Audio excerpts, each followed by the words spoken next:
Well, the internet is huge, and while most kids use it to do homework, play video games, or connect with friends, there is a place called the dark web that parents need to be concerned about. Lisa Good is co-author of the book, Are Your Kids Naked Online? She is here to tell us about the dangers of the dark web and how to keep your kids safe. Welcome.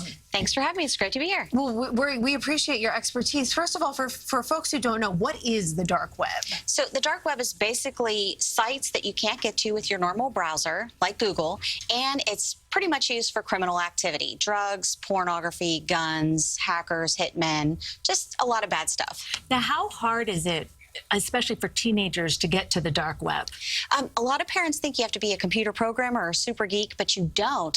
It's very easy. You download the Tor browser, and a few clicks, they are off to the races. And we have a graphic of some things that the kids go to the dark web for, including buying fake IDs, buying drugs, and to hire hackers and hitmen? Yeah, so basically your kids can buy a fake ID for $200 and it can pass as the real thing, even here in New York. Hackers, hitmen. Say your kid's disgruntled, you won't let them go on vacation, you won't let them do whatever. You know, a couple $1,000s, they can do some serious damage to you or another friend. Hackers hacking into the school to shut down the Wi-Fi so they don't have to take their next test, changing their grades. There's all kind of things they do. All right, so as parents, I have a 16-year-old. What do I need to do? Well, the first thing you do is make sure you check their smartphones. You're looking for dark web browsers. Now, what does that mean, looking for dark web browsers? How do you know? So your regular browsers, Google, Bing, Yahoo, any of the things that you use on a normal, regular basis, they can't get to the dark web with those. You're looking for things that look like Tor. It looks like an onion. There's one that's got this really scary face mask.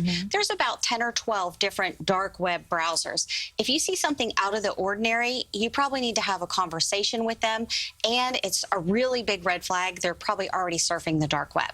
Another tip is to use monitoring software and a business-grade firewall. How do you get that? You just want to call a local IT professional.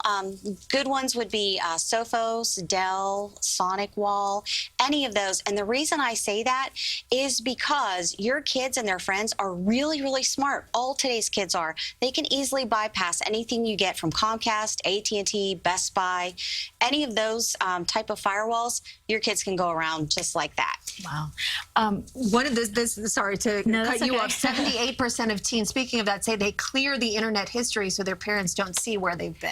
Yes, they do. And 63% say they can and do bypass what you put in place.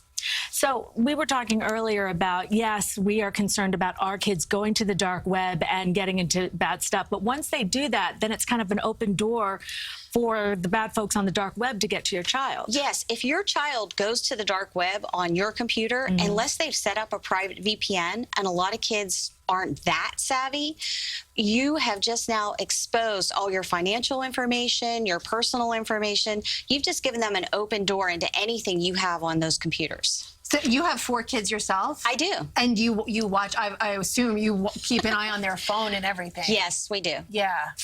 And, you know, a lot of people say, oh, that's, you know, invasion of privacy. Right. I feel like, you know what? I gave you that phone, right? And when you do give them, that's the contract you make. I say, you know, I'm going to look at this whenever I want. Right. What I tell parents, an easy analogy is, you know, you wouldn't give your 12, 13, 14-year-old the keys to the car and just say, here you go, honey, just have a great time. Right. Why would you give a child, even a 16-year-old, a device without looking at it, going over rules, expectations? And when it really comes down to the end of the day, you're the parent, you're really paying for that. Yeah. You need to be involved in checking. So much to keep in mind. Thank you so much. We appreciate it. Thanks, Lisa.